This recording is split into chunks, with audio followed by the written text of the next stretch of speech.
Bonjour et bienvenue dans ce nouvel épisode de Cogito. Comme vous devez déjà le savoir, l'Organisation des Nations Unies a récemment fermé et de manière inattendue ses bureaux du Haut Commissariat aux réfugiés, le fameux HCR, et ce dans les camps de Tindouf et Al Ayoun, la capitale de nos provinces du Sud.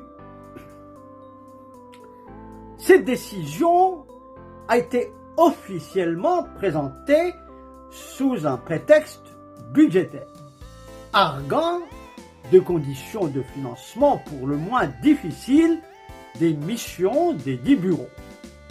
Selon les promoteurs de cette version, les employés de ces représentations ont été remerciés et devraient quitter leurs fonctions dans un délai de 4 mois.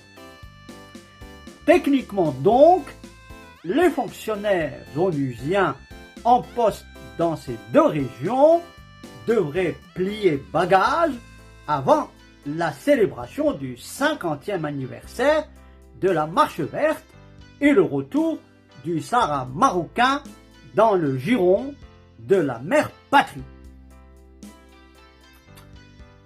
C'est vrai que beaucoup d'États membres des Nations Unies ont la réputation de mauvais payeurs.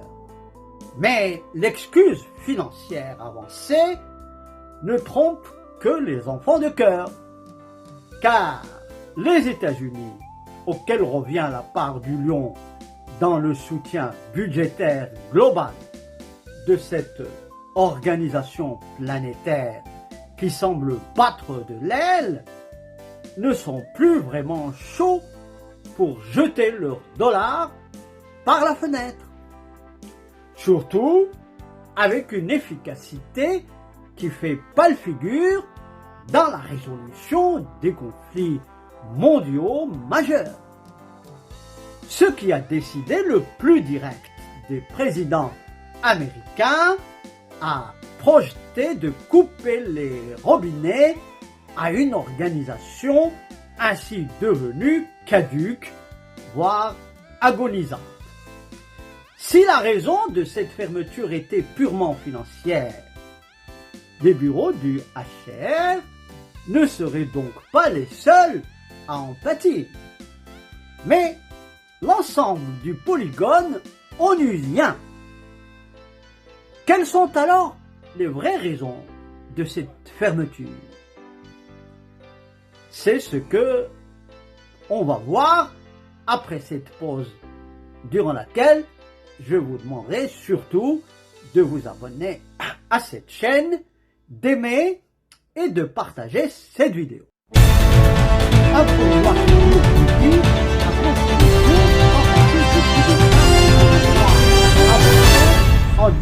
En 19 après le grand de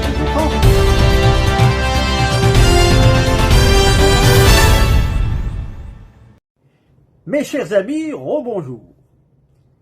Les tenants d'une version plus réaliste, eux, vont droit au but et appellent les choses par leur nom. Ils voient dans cette fermeture, en effet, un revirement de situation concernant le traitement du dossier du Sahara abusivement dit occidental. Ces observateurs affirment qu'il y a là une volonté des plus grands de ce monde d'en finir avec ce différend artificiel qui n'a que trop duré. C'est pourquoi, selon ces thèses, ceux qui tirent en réalité les ficelles de cette organisation planétaire se débarrassent des services et des missions qui n'ont ou n'auront plus de raison d'être. Les bureaux du HCR, dont la clé est en train d'être glissée sous la porte, constituent les premiers maillons de cette chaîne. De deux raisons l'une, ou bien les décideurs internationaux veulent mettre le monde devant le fait accompli et résoudre ce faux différend maroco-algéro-polissarien hors de l'enceinte ainsi stérile de l'ONU. Auquel cas je donne pour le moment ma langue au chat, car je ne pourrais éventuellement pas vous dire comment ils vont s'y prendre. Même si le plan d'autonomie proposé voici bientôt 18 ans par le Maroc, ayant remporté l'adhésion, son application n'aura besoin sur le terrain que d'une supervision, plus technique que politico-diplomatique. Et la boucle est bouclée, comme dit l'adage populaire. Ou bien l'intermédiation onusienne sera reconduite, mais avec un revirement stratégique plus efficace et plus rapide, mais qui aboutira également à une rapide exécution du sacro-saint plan d'autonomie marocain. Dans un cas comme dans l'autre, tout le monde sait, passez-moi l'expression, que les carottes sont désormais cuites pour le rêve éveillé de nos amis algériens.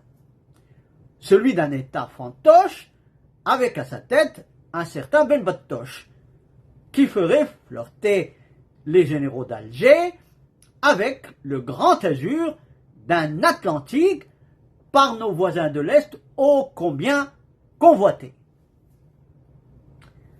À moins de se rendre à l'évidence, accepter la souveraineté marocaine sur son Sahara, fausser compagnie à un front bientôt relégué au rang de terroriste et rejoindre l'initiative royale aux côtés de nos amis du Sahel, à la condition, bien entendu, que ces derniers veuillent bien de leur compagnie.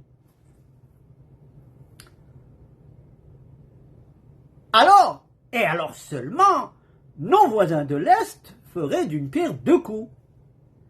Avoir en quelque sorte pignon sur rue, en exportant leur gaz via notre Sahara occidental, et sauver la face devant un peuple réduit à une queue interminable que les généraux d'Alger ont sacrifié au profit de séparatistes aujourd'hui devenus dangereux et encombrants.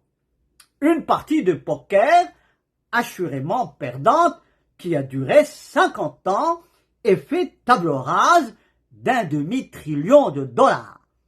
Il fallait le faire. À la prochaine.